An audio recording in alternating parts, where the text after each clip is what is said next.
रक्षाबंधन की शुरुआत कैसे हुई थी? हर साल भारत में लोग अपने प्रियजनों के साथ कई व्यक्तिगत अवसर और त्योहार एक साथ मानते हैं। ऐसा ही एक त्योहार जो उनके लिए सबसे ज्यादा खुशियां लेकर आता है वह है रक्षाबंधन।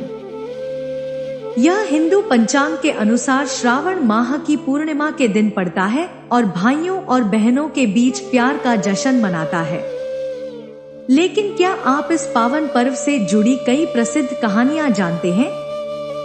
अगर नहीं, तो जानिए वो कहानियां जो रक्षाबंधन पर्व से जुड़ी हुई है। संतोषी माँ। हर साल जब मनसा भगवान गणेश को राखी बांधने आती थी, तो उनके दोनों बेटे शुभ और लाभ उदास हो जाते थे क्योंकि उनकी कोई बहन नहीं थी। दोनों भाइयों ने अपने पिता भगवान गणेश से एक बहन मांगी और भगवान ने उनकी इच्छा पूरी की। गणेश जी ने अग्नि से एक कन्या को उत्पन्न किया जो संतोषी माँ थी। बेटे शुभ और लाभ एक बहन पाकर बहुत खुश थे जो हर रक्षाबंधन पर उन्हें राखी बांधती थी। इंद्र और इंद्राणी। रक्षाबंधन की शुरुआत कैसे हुई इसका कोई प्रमाण पवित्र हिंदू धर्म ग्रंथों में नहीं है, लेकिन कई लोग मानते हैं कि इस त्योहार की उत्पत्ति भगवान इंद्र और इंद्राणी की कहानी से हुई है। इस कथा के अनुसार रक्षाबंधन सबसे पहले पति को राखी बांधकर मनाया जाता था। वर्षा और स्वर्ग के देवता भगवान इंद्र का एक शक्तिशाली शत्रु असुर वृत्र था, जिसने युद्ध के दौरान भगवान को लगभग मार ही डाला था। इससे चिंतित होकर भगवान इंद्र की पत्नी इंद्राणी या शची ने भगवान विष्णु से मदद मांगी, जिन्होंने एक सफेद सूती धागा इंद्राणी को दिया और सुरक्षा के लिए भगवान इंद्र की कलाई पर बांधने को कहा। इंद्राणी ने वैसा ही किया जैसा उन्हें कहा गया था। धागा पहने हुए भगवान इंद्र ने राक्षस वृत्र को मारकर युद्ध जीत लिया।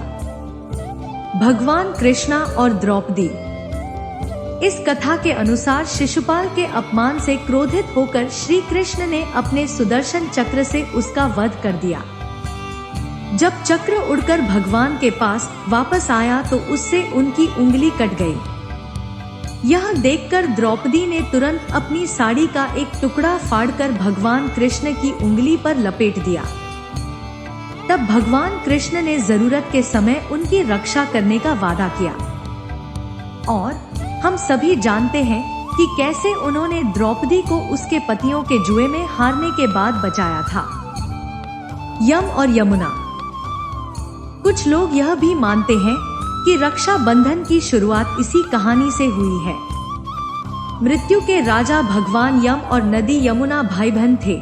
यमुना ने 12 वर्षों से अपने भाई को नहीं देखा था और उन्हें उनकी बहुत याद आती थी। फिर वह मदद के लिए मां गंगा के पास गई। देवी गंगा ने भगवान यम को अपनी बहन से मिलने जाने के लिए कहा। भगवान यम ने मां गंगा की बात सुनी और अपनी बहन से मिलने गए, जिन्होंने उनका प्रसन्नतापूर्वक स्वागत किया और उन्हें मिठाइयाँ और स्वादिष्ट भोजन दिया। यमुना ने यम की कलाई पर राखी भी बांधी। भगवान यम इस भाव से इतने प्रसन्न हुए कि उन्होंने अपनी बहन को अमरता का आशीर्वाद दिया। उन्होंने यह भी घोषणा की कि जो भी भाई अपनी बहन से राखी बंधवाएगा और अपनी बहन की रक्षा करेगा, वह अमर हो जाएगा। भगवान विष्णु और पार्वती। एक और हृदयस्पर्शी कहानी ब्रह्मांड के सर्वोच्च देवता भगवान विष्णु और पार्वती की है। पार्वती हमेशा भगवान शिव से विवाह करना चाहती थी, लेकिन अपने प्रेम सती के वियोग के कारण भगवान शिव उनसे विवाह करने से इनकार कर दिए। तब पार्वती ने भगवान शिव से विवाह करने के लिए कड़ी मेहनत की और भगवान विष्णु भी उनकी मदद के लिए आए। भगवान विष्णु ने पार्वती से उनकी कलाई पर एक धागा बांधने के लिए कहा, ताकि वह उनके रास्ते में आने वाली किसी भी बाधा का अंत कर सके। अंततः पार्वती ने भगवान शिव से विवाह किया और भगवान विष्णु ने एक भाई के रूप में विवाह समारोह में अपने कर्तव्यों का पालन किया। राजा बाली और मां लक्ष्मी। यह कहानी है माँ लक्ष्मी और राजा बाली की। राजा बाली ने भगवान विष्णु से रक्षा की याचना की थी, इसलिए भगवान विष्णु राजा बाली के पास गए और उनके द्वारपाल का रूप धारण कर लिया। घर पर माँ लक्ष्मी अपने पति भगवान विष्णु को याद कर रही थी। वह एक ब्राह्मण स्त्री का भेष बनाकर पृथ्वी पर गई, जहां राजा बाली थे, और उनसे आश्रय मांगा। राजा बाली ने एक ब्राह्मण स्त्री के रूप में माँ लक्ष्मी का बहुत ख्याल रखा।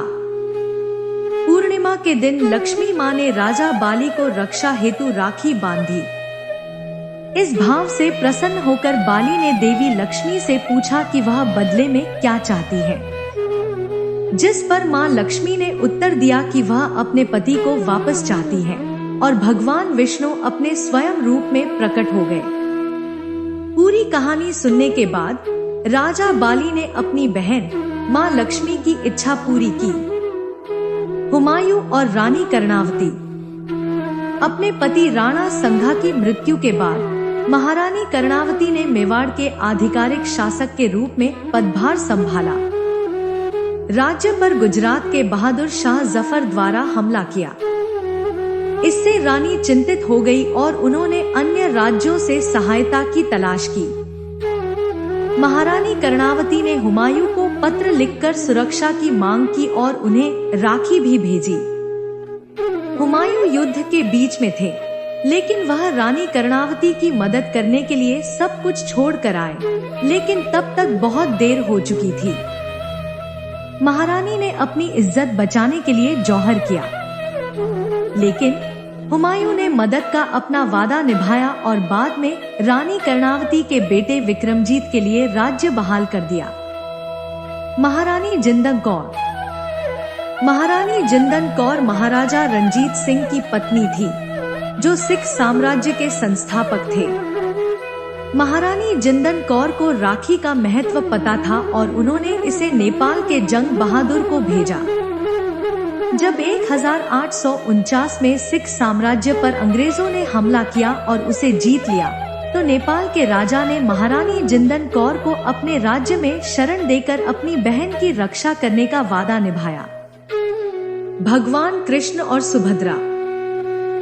सुभद्रा भगवान कृष्ण और बलराम की प्यारी बहन थी।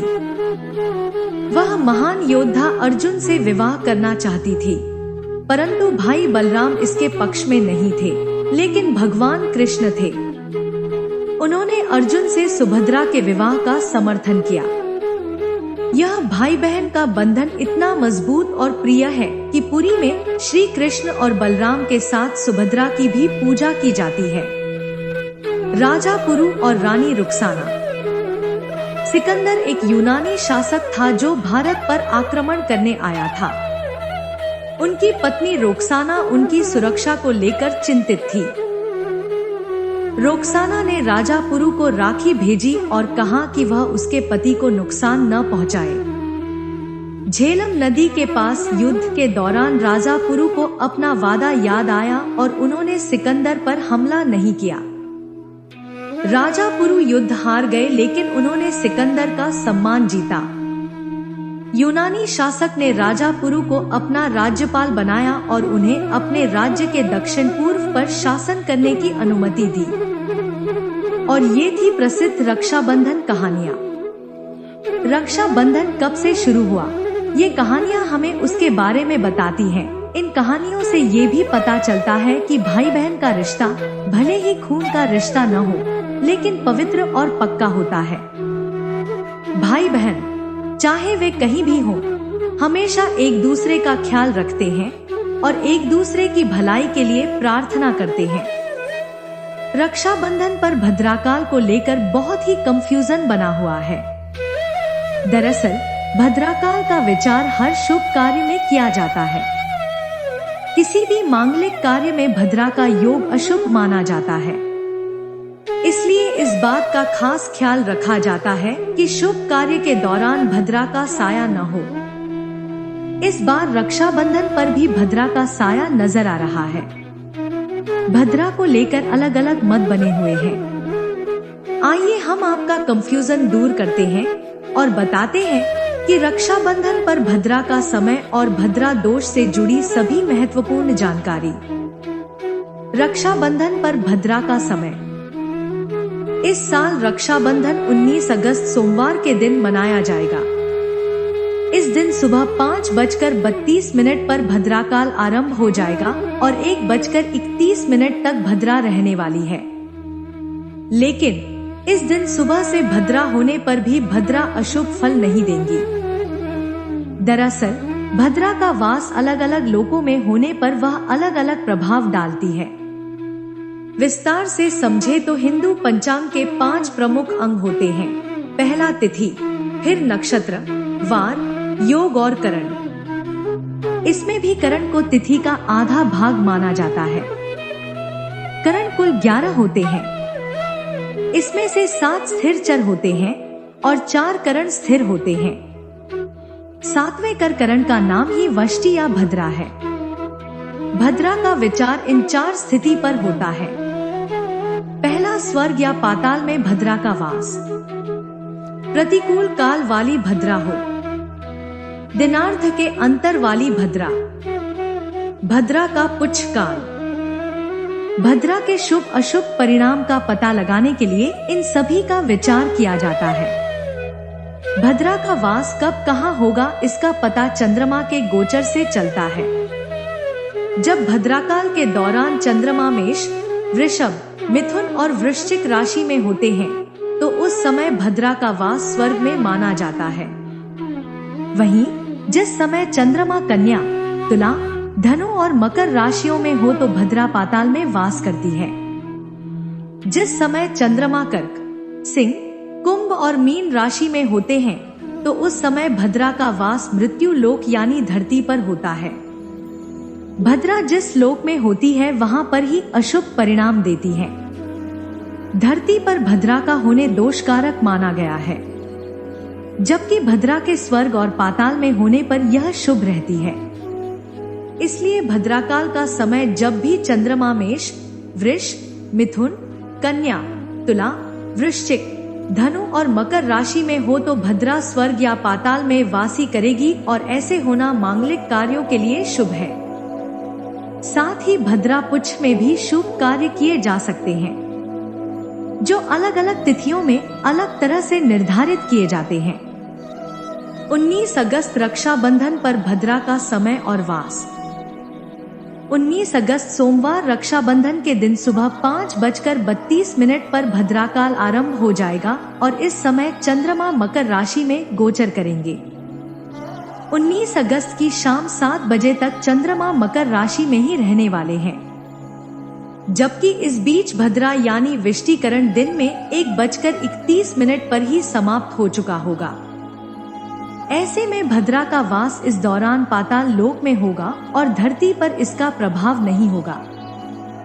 इसलिए रक्षाबंधन के दिन आप सुबह से ही राखी बांध सकते हैं, क्योंकि पाताल में भद्रा होना मांगलिक कार्यों के लिए शुभ है।